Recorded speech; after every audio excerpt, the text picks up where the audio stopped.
The boy put the admission notice into the scanner, then copied the logo on it and changed it to blue. Finally, he wrote the name of his fake university. A university admission letter was now complete. He deliberately made sure his parents saw it. Thus, he got into the fake university he created. However, on the first day of school, he was shocked. The fake university had attracted over 1,000 students, and some even paid the $10,000 tuition on the spot. A friend suggested to Bartby that he should take all the money and run away.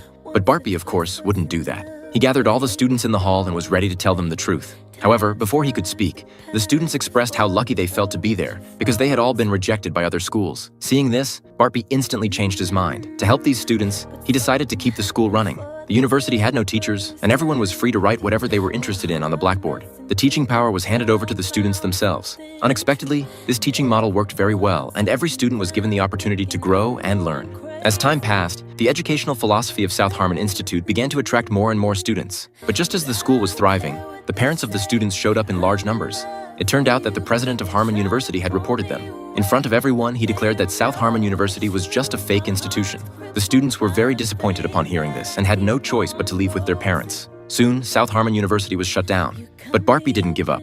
He was determined to turn South Harmon into a real university. They quickly submitted an application, and during the hearing, all the students from South Harmon Institute attended as spectators. At the beginning of the hearing, the president of Harmon University mocked them, saying that South Harmon didn't even offer basic courses, so how could they produce good students? Unexpectedly, the next moment, the students pushed out the blackboard. This was their curriculum. But the judge remarked that the courses were like graffiti and had no value. At that moment, the students stood up one by one to explain every aspect of the courses. When asked about the teachers, all the students stood up. Since the courses were created by them, the students themselves were their own teachers. Bartby then stood up and stated that education shouldn't be just about learning knowledge. Instead, it should encourage students' imagination and creativity.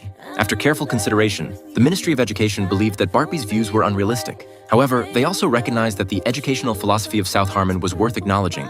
The South Harmon Institute of Technology will be granted a one-year probationary period in which to continue its experimental programs. Congratulations.